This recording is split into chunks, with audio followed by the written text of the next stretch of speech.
colesterolemia, como se diga, no sé cómo se dice. Lo he dicho bien. Pero a veces tiene términos técnicos que no sé decirlos porque no les viene, ¿vale? Pero entonces ya sé que aunque sus niveles de colesterol puedan bajar, pues como siempre tiene colesterol alto, pues esos niveles altos están asociados a la persona, mientras que si tengo una persona con niveles bajos también puede variar sus niveles de colesterol, pero la variabilidad, lo que vayan a cambiar esos niveles van a depender de la persona. Una pregunta. El colesterol, ¿quieres decir que es dependiente? Porque es de Lo la que quiero persona. decir es que estamos midiendo la variable, imagínate que es el colesterol, y las distintas mediciones que yo estoy haciendo a lo largo del tiempo van a depender de la persona a la que lo estoy midiendo. Pero quiero decir, o sea, ¿quieres decir que en un paciente que tiene hipercolesterolemia, Sí. el colesterol es algo dependiente? Pero sin embargo, si estás hablando de un paciente que no lo tiene, pero quieres ver algún factor que influya en el colesterol, ahí sería independiente. Lo que pasa es que las medidas que yo estoy recogiendo, o sea, yo tengo un fichero con medidas en el mes 1, en el 2, en el 3, en el 4 de muchos pacientes. Sí. Y algunos pacientes pueden tener unas características y otros pueden tener otras. Entonces, las medidas, cómo varían esos niveles de colesterol, dependen mucho de la persona. Una persona sana, pues igual varía poco el colesterol, y una persona que tenga cierta patología o enfermedad, puede que su colesterol varíe mucho. Entonces, como esa variabilidad va a depender de la persona, además de otros factores, ahí en ese caso la persona la voy a meter como un efecto aleatorio. Porque quiero medir cómo varía también, cómo depende también las mediciones de la propia persona. Vale. ¿Vale? Entonces es un ejemplo de un método longitudinal. Y otro ejemplo sería de medidas repetidas, que es parecido. Es, en vez de medir a alguien a lo largo del tiempo, estoy midiendo algo varias veces. Repito el mismo experimento muchas veces. Y eso me da pie también a ver si el resultado varía también mucho dependiendo de las personas o no. Ahora eso lo vamos a ver hoy con distintos ejemplos. Entonces, estos son ejemplos en donde encajan estos modelos que estamos viendo. ¿Vale? Podemos tener efectos fijos y aleatorios. Vale, vimos un ejemplo muy sencillo en los apuntes, donde solo teníamos una variable. ¿Vale? Bueno, tenemos la variable de respuesta, que era esta, era el tiempo. Os decía que este ejemplo lo podíamos convertir a un ejemplo de ciencias de la salud pensando que estos tiempos eran tiempos de absorción de un medicamento y que estos raíles eran pacientes. Entonces tengo al paciente 1, le he aplicado 3 veces el tratamiento, en 3 ocasiones distintas. Esto es un ejemplo de medidas repetidas. Y entonces estoy midiendo tiempos de absorción de medicamento en el paciente 1. La primera vez que le pongo el medicamento, otro día y otro día. Tengo estos 3 tiempos. Luego lo mismo para el 2, luego lo mismo para el 3. Y aquí lo que intentábamos ver era si la variable individuo, por ahí, la debíamos meter como un efecto fijo o aleatorio. Lo que teníamos, no me acuerdo si eran 6 o 8 individuos. Teníamos 6 individuos. Entonces, podía estar interesado en medir cómo de diferentes son los individuos entre sí. Si estoy interesado en eso, entonces lo tengo que meter el individuo con efecto fijo. Pero si yo simplemente pienso que tengo 6 pacientes, esos 6 quiere decir, como podía tener otros 6 distintos, o mañana puedo tener más, o lo que sea, entonces los pacientes no me interesan per se. Me interesa ver cómo varía lo que estoy midiendo según el paciente, pero no estoy interesado en comparar pacientes entre sí. Sino lo que quiero ver es si hay mucha más variabilidad dentro de cada paciente o entre pacientes. ¿Vale? Entonces eso es un poco lo que vamos a intentar medir. Este ejemplo era muy sencillito, pero nos valía para escribir el modelo de esta manera, que es lo que vamos a hacer hoy. Vale, ahora, normalmente en estos modelos vamos a tener 2 subíndices. Un subíndice, en este caso el primero, el I, va a hacer referencia, en este caso al paciente. Tengo, tengo 6 pacientes, o sea que este ahí va de 1 a 6.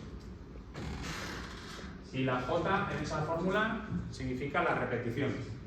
¿Vale? Porque estaba midiendo el paciente 1 3 veces. O sea, tengo I sub 1, 1, I sub 1, 2 y I sub 1, 3. Las 3 mediciones del primer paciente. Luego tengo lo mismo para el segundo. I sub 2, 1, I sub 2, 3, I sub 2, 2, 1, 2, 2 y 2, 3.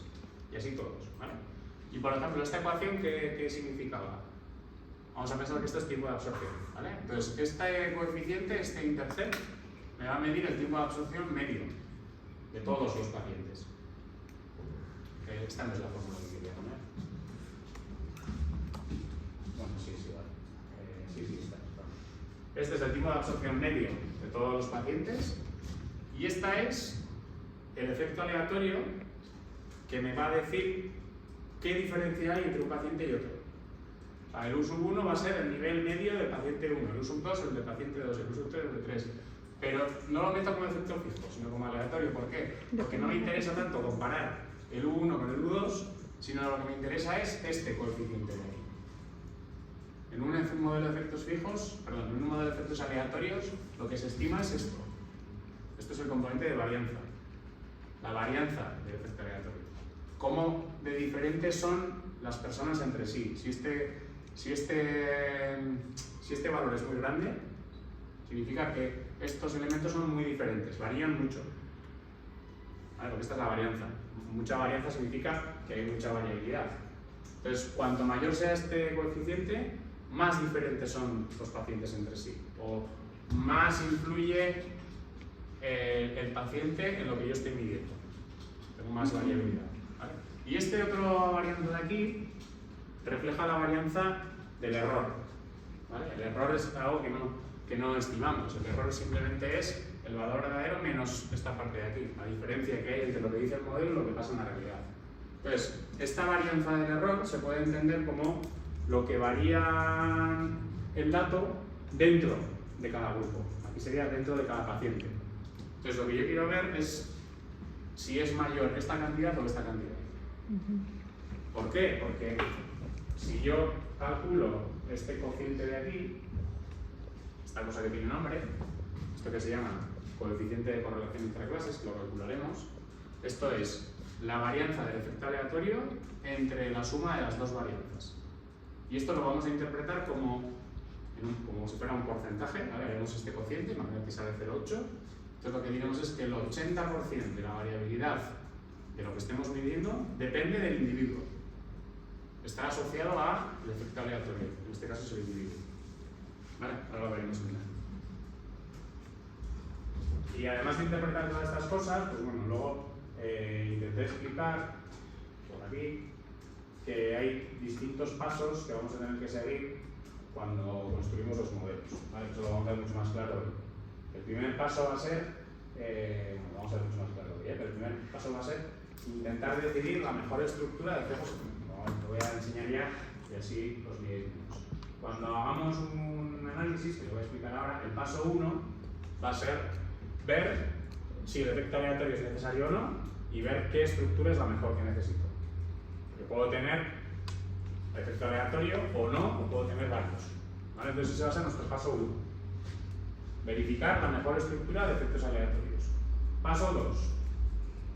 Verificar la mejor estructura de efectos fijos. Paso 3. Comprobar que el modelo es correcto. Y el paso 4, interpretar el modelo. O sea, interpretar lo que me dice el modelo. ¿Vale? Estos son los 4 pasos que vamos a seguir en todos los ejemplos que vamos a ver. Entonces voy a empezar con el ejemplo de los apuntes, que es este de aquí, ahora lo voy a explicar. Luego pasaremos a hacer un par de ejercicios de la práctica, que están medio hechos. ¿Vale? El primero está medio y es el segundo menos. Y si me da tiempo, explicaré el segundo ejemplo que está aquí también. Yo espero que me dé tiempo a hacer todo, ¿vale? El segundo ejemplo que está aquí es un poco más complicado. Gracias.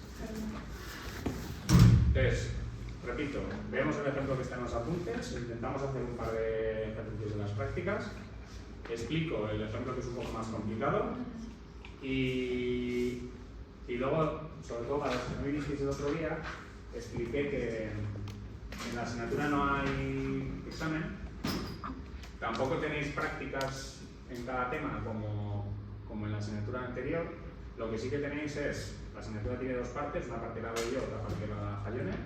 Entonces, tenéis que hacer un pequeño trabajo, que es un pequeño análisis de datos, de la primera parte y de la segunda parte. Y lo que se hace es, al final del curso, se explican estos trabajos que habéis hecho, se exponen. ¿Vale? Entonces, cuando acabemos el tema, que yo creo que me da tiempo a acabarlo hoy, plantearé ya un posible ejercicio para hacer este tema. explicaré cómo es ese análisis de datos que podéis hacer o podéis intentar hacer. Cuando acabemos el segundo tema plantearé otro, y cuando acabemos el tercer tema plantearé otro. Y luego ya me diréis vosotros, cada uno, qué ejercicio prefiere hacer. Si el del tema 1, si el del tema 2, si el del tema 3 o un fichero de datos que tengáis vosotros de vuestro trabajo, de vuestro máster, o sea, de lo que sea. ¿Vale? Vale, venga, pues vamos a intentar entender este primer ejemplo ya de verdad de los apuntes. ¿Vale? Cualquier cosa me preguntáis, ¿eh? En el ejemplo que vimos el otro día de los raíles solo había una variable, que era el raíl. Teníamos el raíl o el paciente, me da igual, y lo que estábamos midiendo. En este ejemplo de aquí vamos a tener tres variables. Lo que estamos midiendo es, bueno, son pacientes, no sé qué tipo de pacientes son, pero imaginad que son abuelicos, por ejemplo, ¿vale? Personas mayores, quiero decir.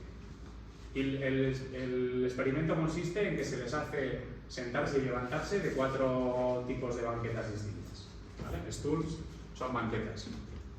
Entonces, lo que se quiere medir es si el esfuerzo que les requiere levantarse de esa banqueta es mucho o es poco. ¿Vale? Por eso me imagino que estos datos son de personas mayores o personas que tengan algún tipo de lesión o lo que sea. Vamos a pensar que son personas mayores. ¿Vale?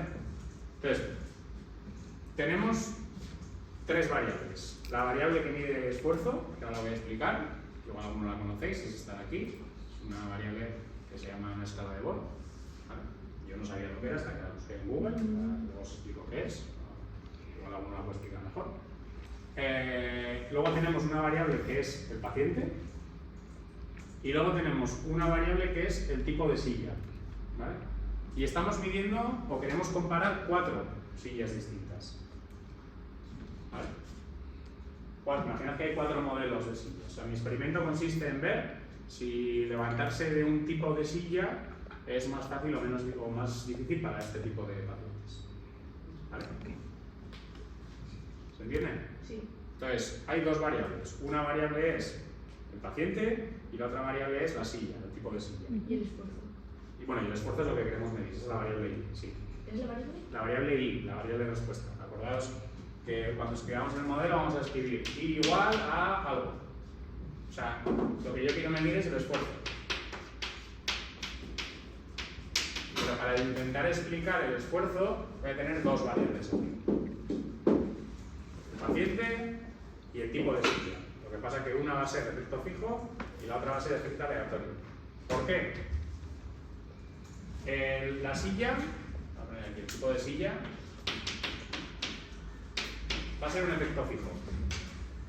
Y va a ser un efecto fijo porque solo hay 4 sillas, no hay más. Y yo quiero comparar esas 4 sillas. O sea, imaginad que mi trabajo fin de máster es comparar esas 4 sillas. Pues porque puedo ver que una es mejor que la otra, y entonces si es mejor, pues en las residencias de ancianos os voy a poner todos esos tipos de sillas, porque es mucho más fácil para ellos levantarse, porque tienen asas a los lados, no sé qué, y se levantan más fácil, no lo sé. ¿Vale? Entonces, la silla es efecto fijo. Lo voy a escribir aquí en el modelo. Pero es efecto fijo porque quiero comparar esas 4 sillas, ninguna más, solamente esas 4. Y quiero ver si no es mejor que la otra o lo que sea. ¿Vale? Y luego voy a tener aquí, no sé cómo se llama aquí la variable exactamente, el sujeto, el individuo, ¿vale? El paciente. Y el paciente va a ser un efecto aleatorio. ¿Por qué? Porque en mi fichero, o sea, en mi experimento, mejor dicho, tengo, creo que son 9 pacientes. No sé dónde lo pone, ahora no me acuerdo de memoria. Sí, 9 sujetos. ¿Dónde ponía? Perdón, que no lo veo. Ahí en el último par. Eso es, tengo 9 individuos, 9 pacientes. ¿Vale? Pero tengo 9, pues porque tengo 9. ¿Vale? Podría irme a otra residencia de ancianos y tener otros 9 o 10 pacientes más, o lo que sea. O sea, esos 9 individuos no los voy a usar para comparar entre ellos. No voy a decir, el individuo 1 le cuesta menos que el 2 menos que el 3, no. Simplemente quiero ver si todos los pacientes responden igual al tipo de silla o no. O igual a un paciente se le da peor una silla, a la otra. Entonces, lo que tengo que pensar es que tengo esos 9 como voy a tener otros cualesquiera. simplemente son una muestra de mi población objetiva. Mi población objetivo son los abuelitos. Tengo 9. Pues porque son 9 que se han presentado voluntarios o porque voy a un sitio y hay 9 y ya está. ¿Vale? Entonces estos van a ser efectos aleatorios. Dime. El efecto aleatorio suele ser, o sea, la muestra suele ser efecto aleatorio. Todo aquello que puedas considerar que tienes esos individuos como podrías tener otros cualesquiera, entonces se considera efecto aleatorio. La muestra de manera general es un efecto aleatorio, entonces. Lo que pasa que aquí nosotros el paciente va a ser un grupo, porque lo que tenemos, ahora voy a explicar del todo bien el experimento, o sea, el ejemplo, pero lo que hacemos es a cada paciente le hacemos sentarse en las 4 sillas. Entonces el paciente es una especie de grupo, porque está recogiendo los 4 tipos de mediciones que estoy haciendo aquí. ¿Vale? Otras veces el grupo es algo más grande, como podría ser, o sea, otras veces tendremos pacientes dentro de hospitales, por ejemplo. Entonces el hospital es el grupo. Lo que pasa es que como estamos repitiendo el mismo experimento varias veces al mismo paciente, puedo medir cambios debido al tipo de silla o cambios debido al paciente porque tengo distintas medidas de cada paciente. Si solo tuviese una, entonces no puedo hacer nada, que es un poco lo que estás pensando tú, ¿no? Hasta ahora tenéis, cada paciente era un dato. Entonces no puedes meterlo como efecto aleatorio porque no tienes repeticiones de ese dato. No puedes medir variabilidad dentro de cada persona si no tienes repeticiones. Y si fuera, por ejemplo, un ensayo clínico, tienes grupo control y grupo de intervención. Si les repites varias veces lo que tú estés midiendo, lo puedes considerar como efecto aleatorio. Si no, el grupo es un efecto fijo, porque estás interesado en comparar el grupo control con el grupo medicamento, lo que sea. Entonces, como quieres comparar sí o sí esas dos cosas, es un efecto fijo. ¿Qué es lo que pasa aquí? Yo quiero comparar esas 4 sillas. Como las quiero comparar, las sillas es un efecto fijo.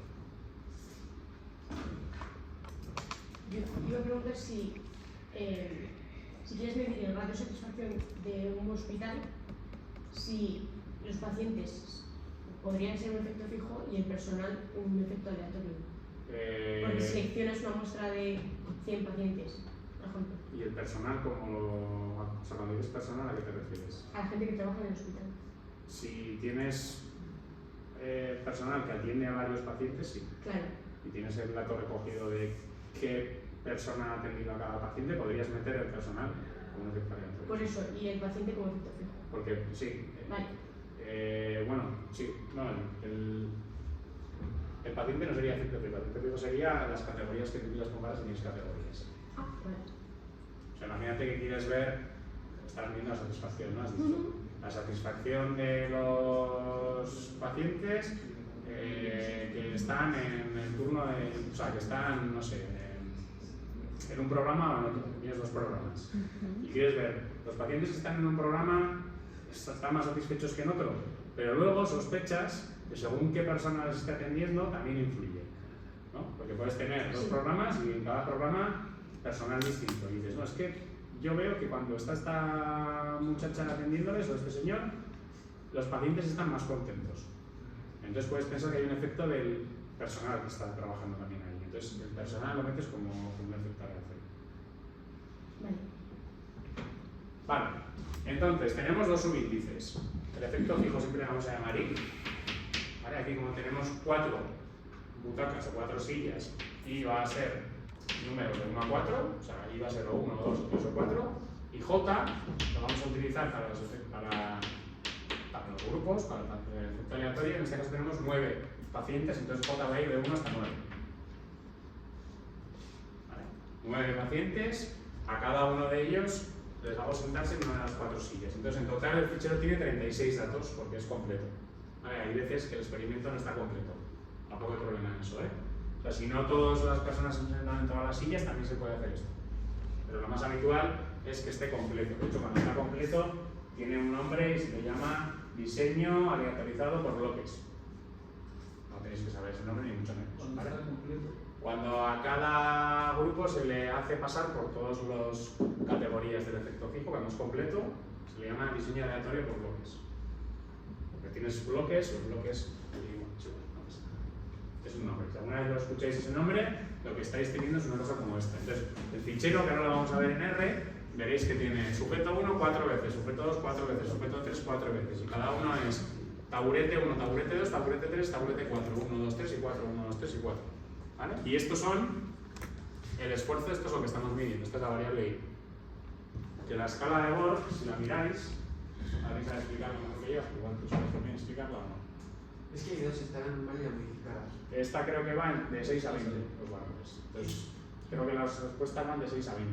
La escala. No sé cuál es. ¿Es la normal o la modificada esa? Esa la modificada. Es que lo pide el iPhone. ¿Eh? A mí me lo mide el iPhone.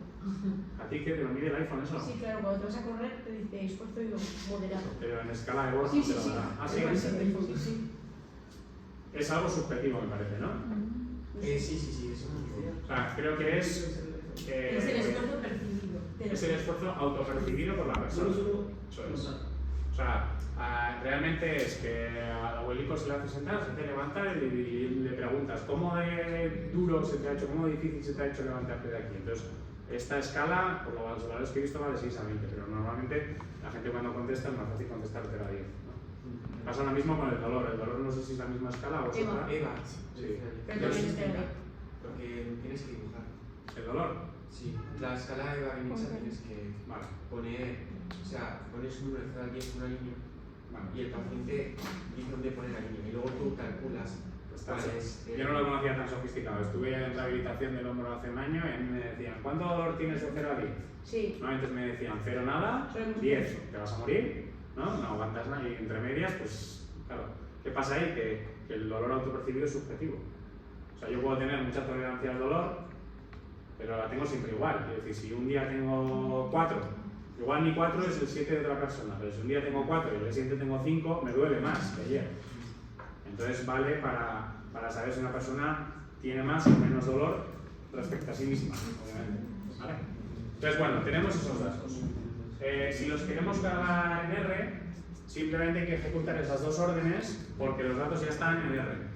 ¿Vale? O sea, estos datos están guardados en este paquete y los podemos visualizar haciendo esas dos órdenes de aquí. Entonces, si os habéis bajado el fichero de R, si no bajároslo ahora, este que pone Chapter 1, Mixed Models, abrirlo en RStudio. A veces digo R, pero siempre quiere decir RStudio.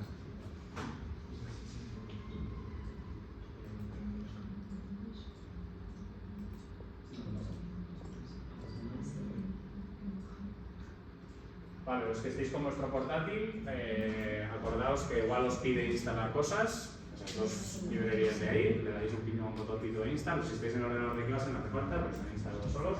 Tenemos que bajar hasta el ejemplo 1. Si fijáis, el primero que vimos en clase se llama ejemplo 0, porque es demasiado simple, pero ya nos bajamos aquí hasta el ejemplo 1. ¿Vale? Entonces, esa sentencia, esa que pone data no sé qué, lo que va a hacer es cargar los datos, si lo ejecutáis, se cargan los datos aquí, ¿vale? En memoria. No hay nada en pantalla porque simplemente los he cargado ahí. Si quisiéramos verlos, podéis pincharle, ¿eh? Si pincháis aquí, se debería de ver aquí arriba en el visor, ¿vale? Si os fijáis hay 36 filas. 9 pacientes, 4 veces, 36.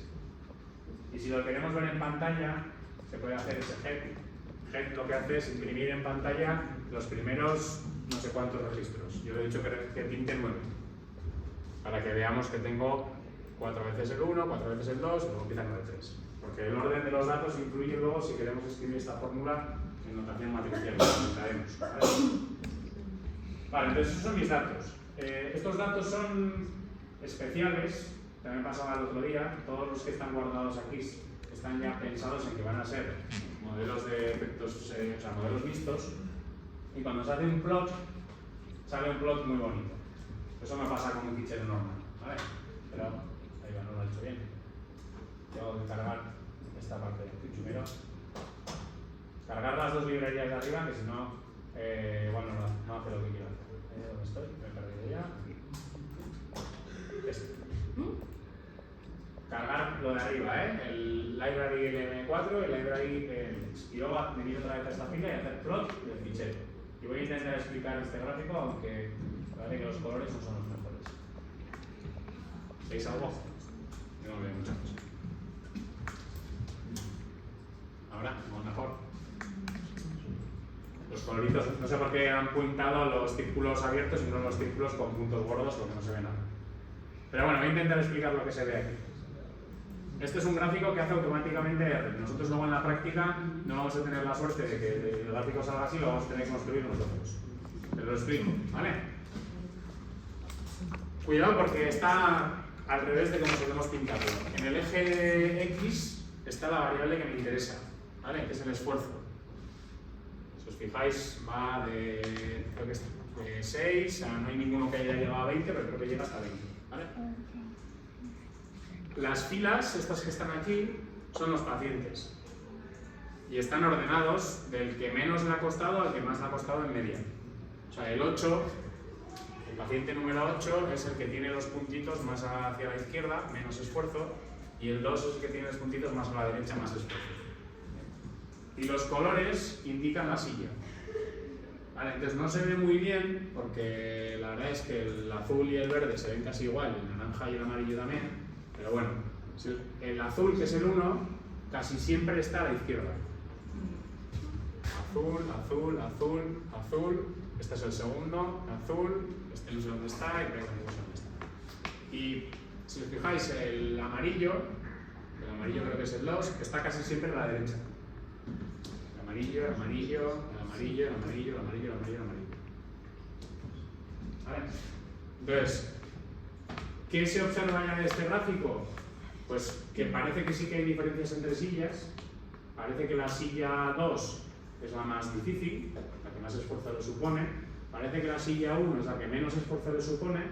Hay diferencia, ¿no? Fijaros, aquí está puntuando, está casi un 14, está un 10. Pero luego también vemos que hay bastante diferencia entre pacientes. Hay pacientes a los que igual o sea, el rango del esfuerzo es muy grande y otros es más pequeño. ¿Vale? Por ejemplo, fijaos en el paciente 6. El paciente 6 solo se ven 3 puntitos porque uno está encima del otro. ¿Vale? Hay algún valor, lo podemos mirar en el fichero, pero seguramente se repetirá algún valor y entonces el círculo se ha pintado encima del círculo. Pero lo que quiero que veáis es que aquí la variabilidad es pequeña, va de 9 a 11, son 2 unidades, y sin embargo hay otros pacientes, yo qué sé, el 3, fijaos el 3, qué diferencia. El 3, según donde se siente, le parece relativamente fácil o le parece muy duro. Entonces veo que parece que las sillas influyen, una silla es mejor que otra para este tipo de personas, pero sobre todo veo que hay mucha variabilidad entre pacientes. No todos los pacientes responden igual a las sillas. Porque si todos respondiesen igual, siempre tendría que ver más o menos silla 1, no sé qué, silla 2, no sé qué, silla 3 no. Pero claro, las personas somos muy diferentes entre sí, entonces esa variabilidad la tengo que tener en cuenta. ¿Vale? Entonces esto es un gráfico descriptivo, que lo haremos siempre para intentar sacar ese tipo de conclusiones. ¿Vale? Es lo que tenéis que escuchar y es lo que acabo de decir yo ahora. Parece que hay diferencias entre sillas, claramente hay diferencias entre individuos. La silla la voy a meter como efecto fijo y el individuo lo voy a meter como efecto real. Esto es lo que vamos a hacer. ¿Vale? Bien. Este otro gráfico, que es el segundo que tenéis aquí, si vais al fichero y hacéis este que pone ahí, Design Plot, es un gráfico de diseño. ¿Vale? Esto es algo nuevo. Lo voy a intentar explicar también. Este gráfico lo que intenta comparar es la variabilidad debido al efecto fijo y la variabilidad debido al efecto aleatorio. ¿Vale? El efecto fijo es este, el tipo de silla, y el efecto aleatorio es el individuo, el sujeto. ¿Vale? Y estos valores que están aquí son valores medios. Lo que pasa es que en este caso se ha calculado la media para cada silla. O sea, acordaos que tenemos 9 pacientes, ¿no?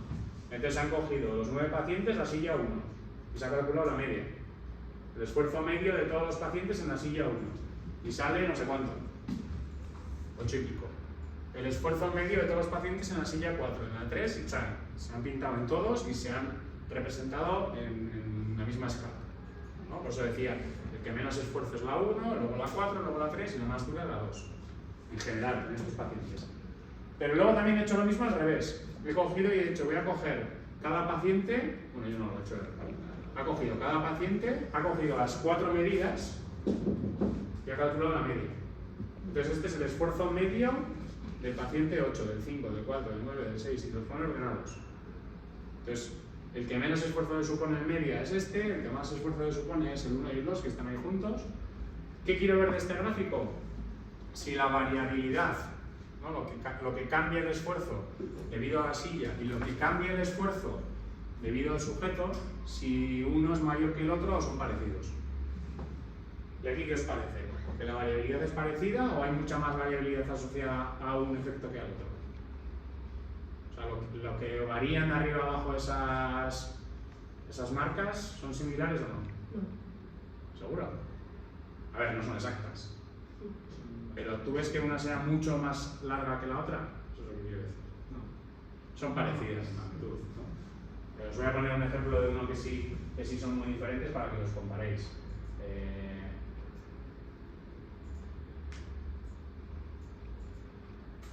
¿Dónde estaba? ¿Me lo he saltado? Aquí no. Está en la práctica igual. Luego iremos a la práctica, pero quiero que lo veáis ahora para que comparéis cuándo es que sí y cuándo es que no. Este, por ejemplo. A ver, si os fijáis, la anchura de esto es casi el doble que la de este. Entonces, aquí diremos, varía mucho más lo que estamos midiendo en este grupo. ¿Vale? Eso lo veremos luego. Pero en este ejemplo que estamos viendo ahora, no, parece que la variabilidad es similar. Entonces, sí que es verdad que la silla influye, pero influye tanto o más el paciente que la silla. O sea, por un lado sí que hay diferencias debido a la silla, pero hay casi las mismas diferencias debido a los pacientes. Ahora eso es lo que vemos aquí. La variabilidad asociada al tipo de silla es similar a la asociada al individuo. ¿Y esto luego en qué se tiene que reflejar? Y cuando luego calculemos ese coeficiente de correlación intraclases, me tiene que salir, pues si veo que son parecidos, pues me tiene que salir cercano a 0,5. Porque tengo que decir que el 50% de la variabilidad se debe al paciente y el resto al tipo de silla. Entonces, si veis un gráfico como este y luego calculáis ese coeficiente y os sale 0,2, 0,8, desconfiad, algo habéis hecho mal. Porque si veis que esto más o menos es parecido, ese coeficiente tiene que estar cercano a 0,5. Si veis, luego ya veremos que uno es mucho más ancho, mucho más estrecho que el otro, ya veremos si tiene que estar más cerca de 0 o de 1. ¿Vale? Entonces la variabilidad debido a una cosa o a la otra es parecida. Y luego lo que os decía, ya intuyo, esto simplemente es descriptivo, pero ya veo el orden, cómo va a ser. ¿Cuál es la silla más fácil? La 1, luego la 4, luego la 3 y luego la 2. Lo que no sé aún es si esas diferencias de cuántos son, si son significativas o no. Eso es lo que me va a decir el modelo. El modelo me dirá si hay diferencias significativas entre sillas. ¿Qué significa eso de significativo? Significa que utilizo mis datos para sacar conclusiones de la población. O sea, ya estoy diciendo que la silla, si hay diferencias, imaginad que digo que hay diferencias significativas entre la silla 1 y la 2. Pues digo que ya no solo en mis datos, sino cualquier persona o cualquier abuelito de estos que se siente en la silla 1 y en la silla 2, siempre le va a resultar más fácil la 1 que la 2. Si hay diferentes significativos, porque estoy generalizando lo que veo en mis datos a la población. Eso es lo que hacemos hasta ahora. ¿Vale? Entonces, toda esta parte es descriptiva. Ellos son unos gráficos que tenemos que hacer siempre, sobre todo para ver si luego lo que me sale en el análisis encaja o no, porque si no me encaja, estoy haciendo mal el análisis. ¿Vale? Entonces, a mí me gusta mucho siempre hacer la parte descriptiva, porque ya sé más o menos luego si lo que me sale tiene sentido o no. ¿Vale? Y ahora ya pasamos a intentar escribir el modelo, que son estos huecos que he dejado aquí. Entonces, ¿cómo se escribe el modelo una vez que ya he decidido que la silla es efecto fijo y el paciente es efecto aleatorio? Tengo dos subíndices, I y J. Tipo de silla, tipo de paciente. Entonces, mi respuesta, mi variable esfuerzo es de cada paciente y cada silla. Tengo una I sub I J. Puedo decidir si meto aquí un beta 0 o no. El beta 0 es, no sé si le llamáis beta 0 o alfa, depende de cómo le llamaseis en la asignatura anterior, es el intercept. El origen. Entonces, sí, la ordenada en el origen, que es por donde cruzaría. Es que ahora no tengo una recta de regresión, ahora tengo una cosa más complicada. Pero si tuviese una recta, es donde cruza el eje Y cuando x vale 0. ¿No? Sí. Entonces, ahora, ese intercept se podría interpretar como el nivel de esfuerzo medio de un paciente. O sea, ¿cuál es el nivel de esfuerzo medio del paciente? De cualquiera, independientemente de qué silla este paciente sea, pues no sé cuánto. Entonces, ¿me puede interesar o no modelizarlo? En este caso no me interesa, lo he quitado a propósito. No quiero conocer el nivel de esfuerzo medio. Si lo quisiera, lo pondría, ¿eh? Sobre todo lo he quitado porque luego esta parte se nos interpreta distinto. Acordaos que cuando metéis un intercept y luego metéis una variable cualitativa que tiene 4 categorías, porque esta es una variable con 4 categorías. Las categorías son T1, T2, T3 y T4. Si hago eso, voy a estimar 3 coeficientes, 3 betas. Beta 1, beta 2 y beta 3. Y lo que van a interpretar es cuánto cambia respecto a la referencia. Entonces, como eso es un poco más complicado de interpretar, me interesa poner el modelo así.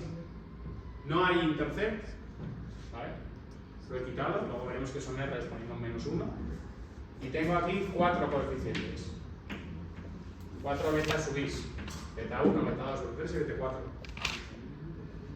¿Vale? ¿Qué significa cada uno de estos betas? El esfuerzo medio de cada silla. ¿Vale? Ahí lo tenéis. Beta sub J, lo he puesto al revés.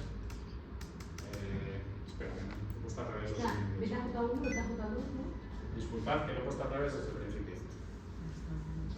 Al efecto fijo le llamamos J, J va de 1 a 4, ya os estoy liando. Y al efecto aleatorio le llamamos I, I va de 1 a 9. Perdonad, ¿eh?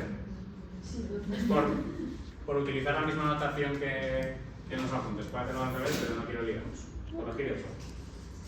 Efecto fijo J, efecto aleatorio I. ¿Vale? Me lío. Entonces tenemos 4 betas. Beta 1, beta 2, beta 3 y beta 4. Según qué paciente, según en qué silla le haga sentarse al paciente, le tengo que sumar o restar el esfuerzo medio de esa silla. Eso lo interpretaré así. Este coeficiente es el esfuerzo medio de cada silla. Y luego tengo aquí un efecto aleatorio. Los efectos aleatorios los vamos a llamar U, V. ¿Vale? Tengo un U sub I. Realmente tengo 9 valores distintos. U1, U2, U3, U4, U9. Entonces, este de aquí me está midiendo el valor asociado a cada individuo. Pero estos no los voy a querer interpretar. ¿Vale? Y luego tengo un error. Un error que depende del paciente y de la silla. ¿Vale? Este error siempre lo escribiremos, aunque esto no se estima. Lo que se estima son estos. O sea, se estima beta 1, beta 2, beta 3 y beta 4. Ahí hay 4 coeficientes. Y luego, cuidado, los U's no se estiman. Los U's se predicen. ¿Ven? ¿Qué significa estimar? Estimar significa que cuando meto los datos en el modelo, me devuelve un numerito. O sea, R, cuando yo le diga que quiero ajustar este modelo con los datos, lo que me va a devolver es el valor de beta 1, el valor de beta 2, el de beta 3 y el de beta 4. A las estimaciones las escribimos así. Estos gorritos son las estimaciones. ¿Por qué a veces se escribe así y a veces así? Porque una cosa es el modelo. El modelo es algo que está ahí, imaginario. Y la estimación es lo que sale cuando meto datos. Claro, si yo meto unos datos distintos, estos números son distintos. Entonces, esto son estimaciones porque vienen de los datos que yo tengo. Lo que pasa es que luego nosotros las interpretaciones las hacemos de esto. Decimos el valor verdadero está entre dos, o sea, calculamos un intervalo de confianza. Decimos el esfuerzo medio de la silla 1 está entre no sé cuánto y no sé cuánto con una confianza del 95%. Entonces ahí lo que estamos haciendo es interpretar este valor verdadero de la población y este sería el de mis datos, la estimación. Entonces, ¿qué se estima? 4 valores, uno para cada silla, y estos U's de aquí no se estiman. O sea, no tenemos un valor de U1, U2, U3, U4, U9. Son predicciones, se llama así, ¿vale? Lo que se estima es esto. Esto y esto. Vale, no lo voy a escribir aquí, bueno, sí lo escribo, que es igual. Estos U's se asume que son normales, de media 0, y todos tienen la misma varianza. ¿Vale? Sigma cuadrado U es la varianza del efecto aleatorio. Y luego tengo aquí el error, que vuelve a ser normal, de media 0, y tiene otra varianza distinta. Estos dos son diferentes, ¿vale? Le pongo aquí sigma cuadrado U para acordarme que es el de U, el del efecto aleatorio, y aquí no le pongo nada, le voy a poner esta L, pero no se la pongo, y es el del error. Entonces, ¿qué se estima? Estos 4 de aquí, este numerito de aquí y este de aquí. Se estiman los 4 efectos fijos Sí. y los 2 componentes de varianza. Perdón, esto es una variable, se me ha acordado. ¿Vale? Lo que pasa que luego el modelo que estamos haciendo, una vez conocidos esto, me devuelve también estos de aquí, pero eso no me interesa. Porque, insisto, no me interesa porque son aleatorios. Pero sí me interesa esto, sí me interesa saber si la variabilidad en el esfuerzo se debe al paciente o se debe a otra cosa. ¿Vale? Entonces, vuelvo un poco a lo que expliqué la semana pasada. A veces, aunque imagínate me dice, no, es que yo también quiero comparar estos pacientes entre sí. Porque los quiero comparar, ¿vale? Esto es un contexto distinto. Pues, en principio esto tendría que ser un efecto fijo. Pero si quiero hacer comparaciones entre pacientes, debería ser un efecto fijo. Pero claro, como tengo 9 pacientes, o imagínate que tenéis 90 pacientes, no podéis estimar 90 coeficientes. El modelo no puede hacer todo eso. O sea, entonces la ventaja de meterlo como un efecto aleatorio y meterlo como un efecto fijo es que da igual cuántos elementos tenga aquí, que solo se estima una cosa. Solo se estima esto. Se estima un parámetro, independientemente de que esto vaya de 1 a 9 o de 1 a 250. Entonces, esa es otra de las razones por las que a veces, aunque yo tenga algo que podría ser un efecto fijo, si tengo muchos, lo meto como aleatorio. Porque es más, si no, no se podría ajustar el modelo. O sea, no se puede ajustar un modelo con muchísimos efectos fijos, se estima mal. O sea, lo que a veces se recasca, o sea, se sale un error, y a veces te salen unas cosas que no tienen ningún sentido. Aunque necesitaríamos muchísimos datos para estimar muchísimos coeficientes. Vale, entonces, luego veremos en la salida. Tenemos 4 efectos fijos y 2 componentes de varianza. Uno es el del grupo y el otro es el del error. Vale, cuando luego ya se vayan complicando los modelos y tengamos 2 efectos aleatorios, pues tendremos 3 de estos. El del primer efecto aleatorio, el del segundo y el del error. Y ya veremos eso cómo se hace. ¿Vale? Entonces, estos modelos tenéis que aprender a escribirlos. Al cual os estoy escribiendo. Ahí iremos aprendiendo. ¿Vale? Lo que es más difícil es esto. Esto no os lo voy a pedir. Vale, pero esto sería intentar escribir lo mismo en notación matricial. Es complicado. ¿Vale? Pero lo que sí podemos hacer es decirle al ordenador que me lo devuelva. O sea, el ordenador me puede dar estas matrices enormes de aquí, me puede dar estas de aquí, estas se llaman matrices de diseño, esta es la de los efectos fijos, esta es la de los aleatorios. ¿Vale? Y de alguna manera esas matrices lo que me hacen es, me dicen cómo tengo que combinar los 4 betas que he estimado aquí y las U's que predigo por ahí, según cómo estén ordenados los datos.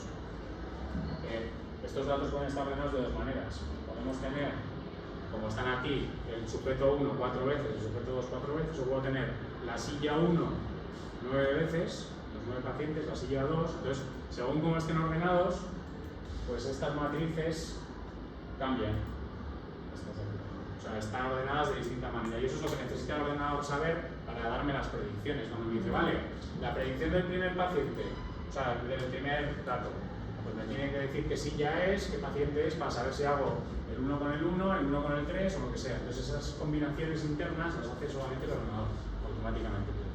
Pero si estuviésemos haciéndolo nosotros todo de otra manera, tendríamos que tener muy claro cómo se escribe el modelo en notación matricial. Eso no os lo voy a pedir, no es más difícil.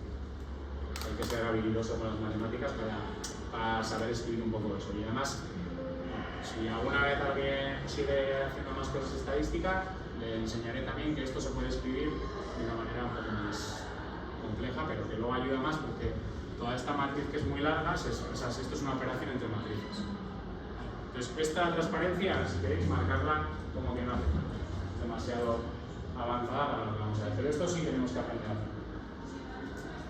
Ya haremos más y ya haremos. Vale, ahora vamos a pasar a ajustar el modelo. Pues vamos a ir a R, aquí ya está hecho, pero os voy a explicar cómo se ajustaría un modelo como el que tenemos en la luz. Vale. Hasta ahora, cuando ajustabais un modelo normal, un modelo que solo tenía efectos fijos, la función se llamaba LM. no había que cargar ninguna librería y se llamaba LM. Ahora, los modelos efectos aleatorios que vamos a ver ahora, la función se llama así, LMR. Linear, model, no me acuerdo qué era. No, todavía me acordé y ahora no. Bueno, es igual. Sí, no me acuerdo. Bueno, es igual. LMR se llama la función, ¿vale? Esta función, para que eso funcione, ya hemos cargado al principio, pero para que funcione bien tenemos que cargar esta librería, ¿vale? Si alguna vez os pasa que os da un error que os dice no encuentro la función LMR, es porque se nos ha olvidado cargar eso de ahí.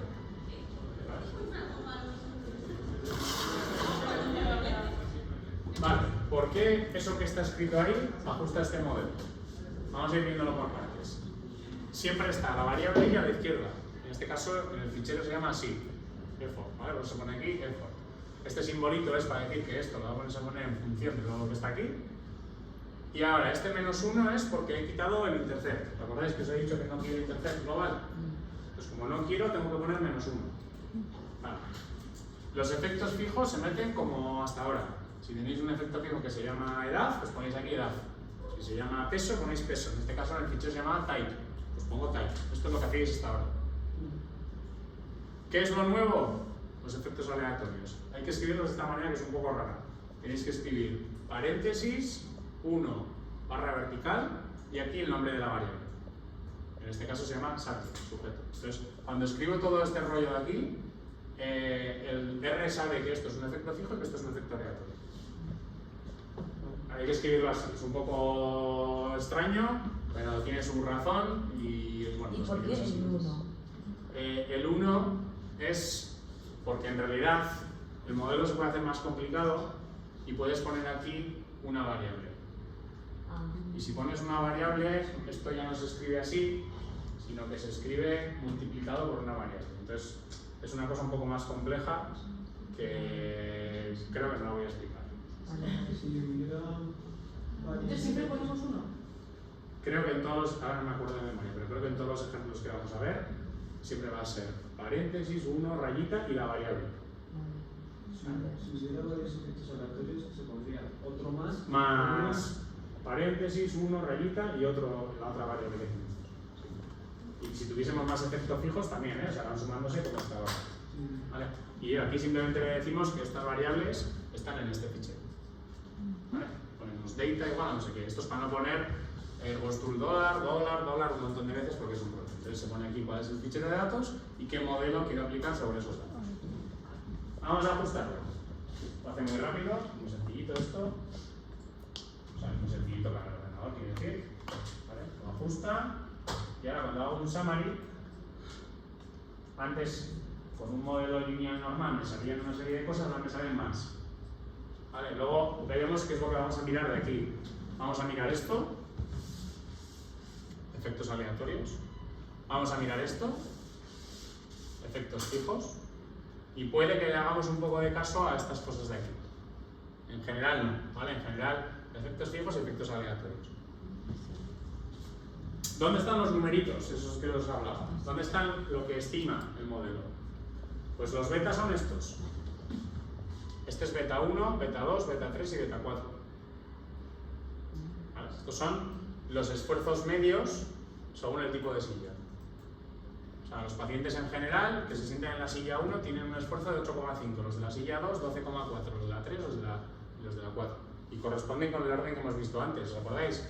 La 1 era la más fácil, luego estaba la 4, luego la 3 y luego la 2. Todavía no sé si son significativos o no. Estos... bueno, aquí no me devuelve de valores porque realmente no me interesa. Cuando hacíamos un LM normal, un modelo lineal, no sé si os acordáis, pero aquí aparecían estrellitas. Esas estrellitas lo que medían es si estos coeficientes eran significativamente distintos de ceros. O sea, lo que hacían ahí era esto. Hacían un contraste que era beta J es 0 o es distinto de 0. Esto es lo que se hacía. Si había muchas estrellitas, era que el valor era muy pequeño, se rechazaba este y decíamos que sí, que era distinto de 0. ¿Por qué me interesaba ver si era distinto de 0? Porque 1 era la referencia. sea, 1 se cogía de referencia, por ejemplo el 1, y lo que medía era si el 2 era diferente al 1, si el 3 era diferente al 1, si el 4 era diferente al 1. Pero ahora no estoy haciendo eso, porque obviamente que el esfuerzo medio no va a ser 0. Eso no me interesa hacer eso. Si me interesase ver si el esfuerzo medio de cada silla es 10 o distinto de 10 o lo que sea, eso se puede hacer, ¿eh? Pero cuidado, por eso no aparecen ahí estrellitas, porque no es el objetivo ni mucho menos. Luego veremos que el objetivo es comparar las sillas entre ellas y ya yo os explicaré cómo se hace, ¿vale? Bien, y luego estas cosas de aquí, este y este, son las varianzas. Lo voy a poner aquí. El sigma cuadrado U que se estima es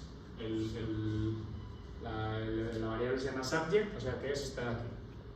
Esta, 1,775. Este es 1,775. Y este sigma cuadrado del error es 1,211.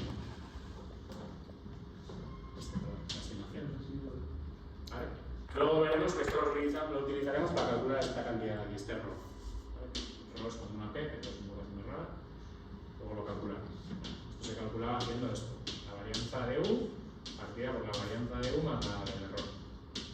¿Vale? Con las estimaciones, obviamente. Y esto me dará aquí un numerito.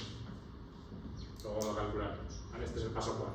Me estoy adelantando porque quiero que veáis un poco el summary, que es lo que me devuelve. Esto que aparece aquí son las raíces. Estas son las varianzas, estas son las raíces. Estos son sigmas. Que nosotros vamos a trabajar con las varianzas, pero devuelve las dos, no pasa nada. Vale, entonces, si el modelo estuviese bien, todavía no sé si está bien, podría interpretar ya cosas de ahí. Pero no vamos a adelantarnos. Vamos a ver qué pasos tenemos que seguir en un análisis para estar seguros de lo que estoy haciendo está bien. Porque claro, aquí ya he empezado yo a lo bestia. He cogido y he dicho, sí, mete la silla y mete el sujeto. Pero ¿quién me dice a mí que la silla es significativa? ¿Quién me dice a mí que el sujeto es significativo? De hecho, cuando tengamos muchas variables, tendremos que ir metiendo variables una a una. Y viendo, meto la silla, meto la edad, meto no sé qué. Entonces, cuidado, ¿vale? Vale. Venga, primer paso que vamos a tener que hacer siempre. Verificar si los efectos aleatorios son necesarios. Es decir, verificar si esta variable tiene que estar en el modelo o no. Porque igual yo me he empeñado en meter el paciente, pero el paciente no me explica nada. Parece que sí, pero no estoy seguro. ¿Vale? Parece que sí porque he hecho unos gráficos. Pero claro, los gráficos no valen para estar seguros de que la variable paciente tiene que estar en el modelo como un efecto aleatorio. ¿Vale? Entonces, ¿qué haremos en el paso 1? En el paso 1 compararemos este modelo con el modelo que no tiene esto. Con el modelo que no tiene el efecto del paciente. Y vamos a comparar esos dos modelos entre sí. ¿Vale? Realmente, lo que se hace, o lo que hace internamente R cuando lo hagamos, es ver, claro, si esto no tiene que estar en el modelo, imaginad que dicen, no, esta variable sobra. ¿Por qué sobra esta variable? Porque este número es muy pequeñito. Si este número es muy pequeño, si esto es 0, esto no varía, entonces este va a ser siempre 0. O sea, imaginad que tenéis una normal de media 0 y varianza 0. Eso es que no se mueve, está en el 0. Entonces, varianzas muy pequeñas indican variaciones muy pequeñas y significa que esto sobra. Entonces, realmente lo que se hace, ese LRT que está ahí, eso es un Likelihood Ratio Test. Ahora voy a escribir aquí. LRT significa, en inglés es Likelihood Ratio Test. Es un test de verosimilitud. Es un contraste de hipótesis. Es el siguiente contraste de hipótesis. H0 es que la varianza es 0 y H1 es que la varianza es, no se pone distinto de 0 porque las varianzas siempre son positivas. Entonces se pone esto. Vale. Entonces, internamente lo que estamos haciendo es eso. Ver si realmente esta varianza es 0 o no. Porque si es 0, si no rechaza H0, esto me sobra. Y por lo tanto no necesito un modelo de efectos, o sea, no necesito un modelo mixto, necesito solamente un modelo de efectos fijos, que es lo que hemos hecho hasta ahora, que es mucho más fácil. ¿Vale? Eso es lo que queremos hacer. ¿Cómo se hace? Con todo ese rollo que está ahí. ¿Vale? No voy a explicar exactamente por qué se hace así, pero lo que se hace es, se ajusta el modelo sin efecto aleatorio, tengo -1 más type, no tengo el subject. Claro, como esto es un modelo clase, o sea, un modelo de efectos fijos, lo que hemos hecho hasta ahora, ya no lo ajusto con el MR, lo ajusto con el EM. Vale, lo he llamado así a este modelo, modelo nulo, al otro le había puesto otro nombre, y luego comparo los dos modelos siempre con estas dos líneas. Estas dos líneas siempre las podéis usar igual, luego cuando hagamos en la práctica lo haremos, ¿eh? O sea, rescataremos este código para ejecutarlo siempre igual. Es un poco complicado y no voy a explicar cómo se hace este test, pero esto que me devuelve aquí es un p-valor. ¿Vale? Entonces, si ese número es pequeñito, si ese p-valor es pequeño, rechazo h0, por lo tanto la varianza es positiva y por lo tanto significa que sí tengo que tener, o sea, que sí tiene sentido meter esta variable como efecto aleatorio. Es mejor este modelo que el modelo que no tiene esto. Esa es la conclusión. Lo repito. Construimos este modelo de aquí, el que no tiene efecto aleatorio, rescato estas cantidades de ese y del otro, este es el que habíamos ajustado antes, hago esos cálculos que siempre van a ser iguales, lo único que va a cambiar de un ejercicio a otro aquí son los modelos que metáis. Para que les dais un nombre distinto, pero es el que no tiene efecto aleatorio con el que tiene. Y esto es un p-valor. Si ese p-valor es pequeño, entonces tiene sentido meter el efecto aleatorio. Si ese p-valor es grande, no tiene sentido meter el efecto aleatorio. ¿Vale? Eso es lo que haremos luego en la práctica. O sea, haremos, aquí está hecho, luego en la práctica lo haremos. Por lo tanto, aquí estoy diciendo que sí, que el paciente, meter el paciente ayuda a explicar mejor el esfuerzo. Ya lo veía en el gráfico. Por eso es un valor tan pequeño, 0,0001. Rechazo súper seguro esto.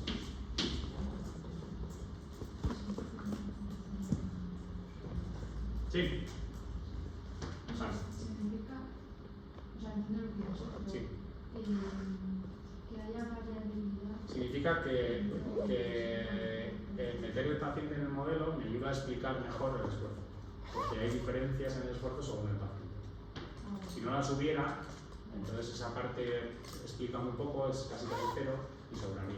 Yo estaba casi seguro desde el principio que el paciente incluía por el gráfico, porque veía que había muchas diferencias. Pero a veces los gráficos engañan, igual las escalas también engañan. Entonces, te puede parecer que sí, pero luego vas al modelo y el modelo te dice, cuidado, que realmente el paciente no explica nada. Entonces, no te esfuerces en meter esta variable, que vas a hacer un modelo más complicado si esto realmente sobra. Quédate con un modelo que solamente tenga las sillas. Si, por ejemplo, en ese gráfico hubiéramos visto una diferencia. Seguramente en la que te saldría un p-valor grande, entonces te diría que te sobra esa variable.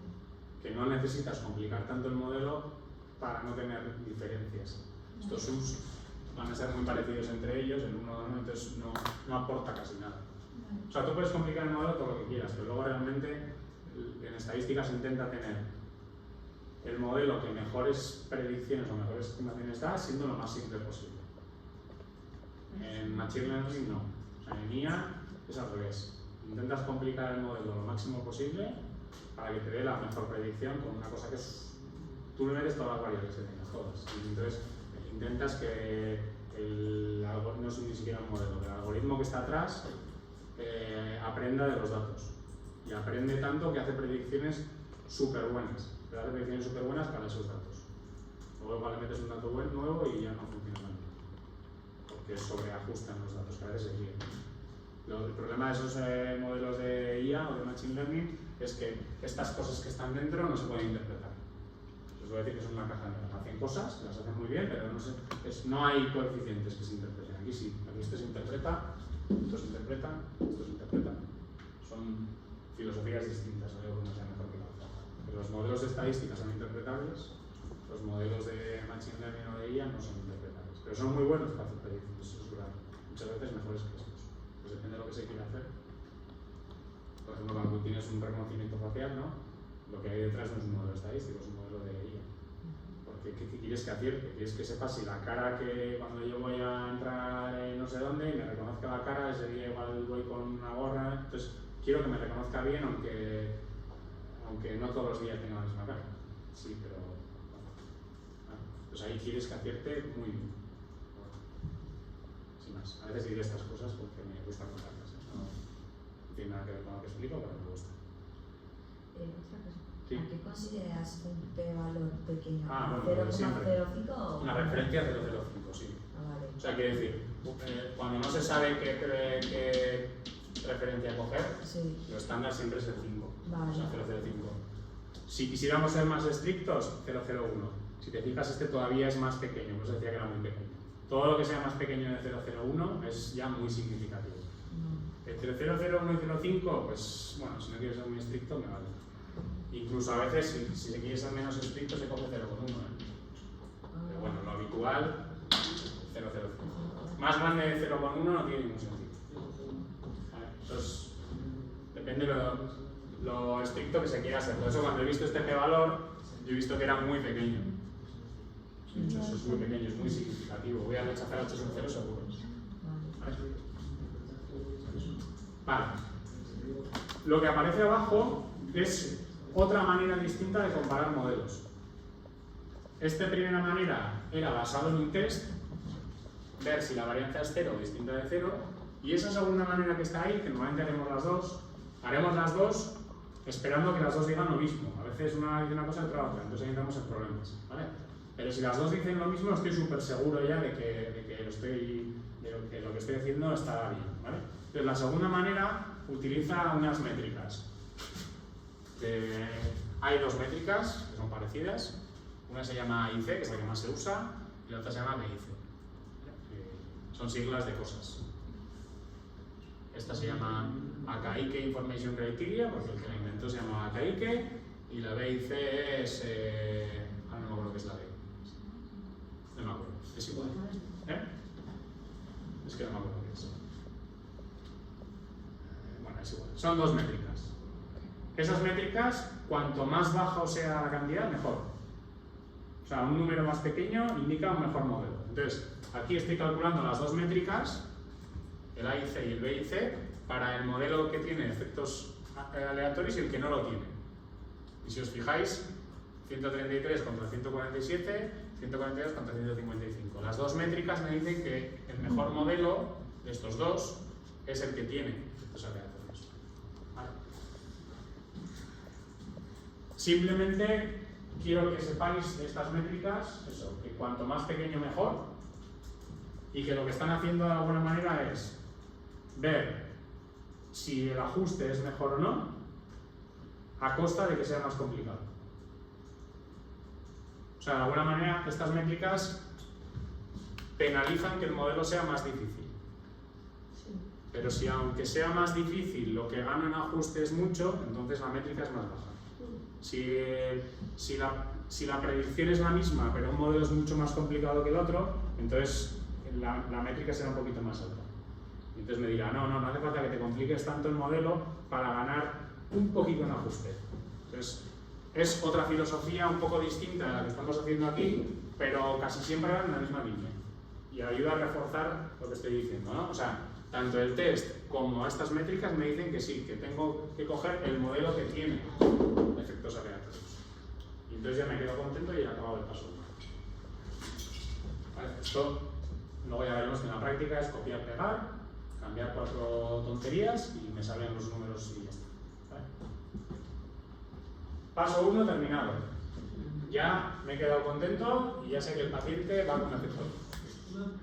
Sí. No pillo cómo interpretar la tabla.